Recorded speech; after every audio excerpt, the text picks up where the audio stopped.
Assalamualaikum warahmatullahi wabarakatuh. Salam sejahtera bagi kita semua. Om Swastiastu, Namo Buddhaya, salam kebajikan. Perkenalkan, kami dari kelompok 2 membahas mengenai transportasi wisata, yaitu Transjakarta.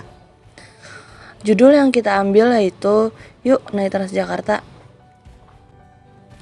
Jakarta merupakan kota megapolitan yang dimana dapat terjadi kemacetan pada waktu-waktu tertentu. Kemacetan ini terjadi terutama arah menuju perkantoran, sekolah, pasar, mal, dan juga tempat wisata. Di sini kita mengambil salah satu tempat wisata yaitu Monas. Rute Monas akan kita lalui melalui koridor 1 Blok M, dengan titik kemacetan berada di sekitar Pejabon, Deplu, Monas, dan Jalan Juanda. Dengan menggunakan Transjakarta, kita bisa mengurangi kemacetan yang ada di kota ini. Transjakarta adalah sebuah sistem transportasi bus rapid transit atau BRT pertama di Asia Tenggara dan Selatan dengan jalur lintasan terpanjang di dunia yaitu 208 km. Transjakarta mulai operasinya pada 15 Januari 2004, ditandai dengan peresmian Koridor 1 dengan tujuan memberikan jasa angkutan yang lebih cepat, nyaman, dan terjangkau bagi warga Jakarta. Dengan memberikan zona khusus perempuan, penempatan petugas di dalam bus, sterilisasi jalur Transjakarta dengan portal manual maupun otomatis, uji coba sistem kontraflow atau jalur Transjakarta yang berlawanan arah dengan jalur umum yang bersinggungan, serta pelayanan bagi pengguna penyandang cacat.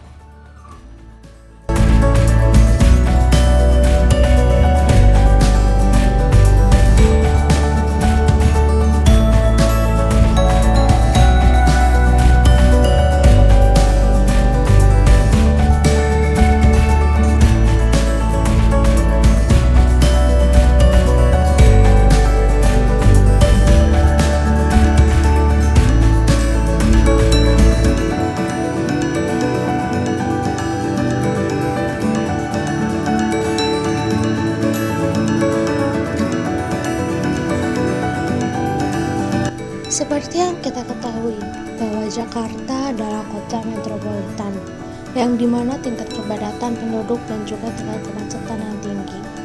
Kemacetan terjadi disebabkan banyak orang menggunakan kendaraan pribadi karena mereka merasa lebih nyaman dan juga dengan kepadatan penduduk yang ada di waktu-waktu tertentu seperti pagi hari menjelang waktu kantor dan sore hari menjelang jam pulang kantor.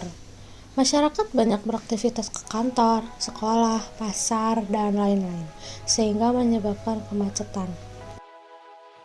Bagi kalian yang rajin bangun pagi, bisa mendapatkan tiket seharga Rp2.000 berlaku dari pemberangkatan perdana, yaitu jam 5 sampai jam 7 pagi.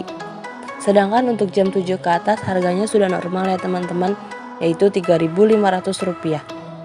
Sistem tiket pada halte Transjakarta menggunakan kartu elektronik atau e-ticketing sebagai pengganti uang tunai. Operator koridor tidak menerbitkan kartu tersebut, melainkan menggunakan kartu prabayar yang dikeluarkan oleh bank.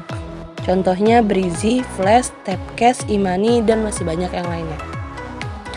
Kartu dapat dibeli di bank penyedia kartu prabayar atau halte Transjakarta. Pengisian saldo dapat dilakukan di ATM, bank-bank terkait, dan loket halte. Fasilitas-fasilitas yang memadai seperti kursi, AC, CCTV, pegangan gantung, komunikasi radio yang kemungkinan pengemudi untuk memberikan dan mendapatkan informasi terkini mengenai kemacetan, kecelakaan, barang penumpang yang tertinggal, dan GPS. Setiap bus menampilkan informasi mengenai bus yang sedang beroperasi atau kode bus, himbauan penumpang, dan call center.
Yang pertama sih menurut saya dari segi pelayanan, eee, pelayanan bisnya mungkin sudah cukup bagus, tapi mungkin harus diperbaiki lagi seperti pintunya. Pintunya tuh terkadang, ada baut atau yang kendur sehingga menimbulkan bunyi yang berisik. Jadi penumpang tuh nggak nyaman buat naik Transjakarta, gitu. Menurut saya masyarakat di sekitar Jakarta harus beralih ke transportasi umum. Karena apa? Jakarta salah satu kota yang memiliki polusi terparah di dunia. Nah, menurut saya jadi masyarakat biasa ataupun pekerja kantoran harus beralih ke transportasi umum agar mengurangi polusi yang ada di Jakarta. Jadi kita bisa menghirup udara segar kembali. Pendapat saya sebagai pengguna transportasi publik sih yang harus diperbaiki di Jakarta itu lebih dibanyakin integrasi dengan antar moda, misalnya MRT. Misalnya MRT ini kan cuma ada di satu doang nih yang di ASEAN, yang benar-benar integrasinya kelihatan infrastrukturnya, sarananya lebih dibanyakin lagi, apalagi koridor Transjakarta ini satu jalan sama MRT kan, koridor satunya Transjakarta sama dengan MRT dari Lebak Bulus ke Bundaran HI gitu. Jadi diusahakan lebih banyak integrasi yang sangat dekat dan infrastrukturnya juga dibuat seperti CSW ini kayak gitu. Terus juga diperbanyak lagi armada transportasi ke tempat-tempat tujuan wisata. Misalnya sekarang udah ada kan yang misalnya ke JIS atau ke Ancol, terus ke sekarang ada PRJ Kemayoran. Sama salah satunya ini ada banyak yang anak-anak remaja, misalnya untuk ke M Block, ke Plaza Blok M dan lain sebagainya. Untuk yang lain-lainnya juga kalau bisa diintegrasikan. Sekarang udah banyak banget transportasi umum di Jakarta ya, terutama gitu.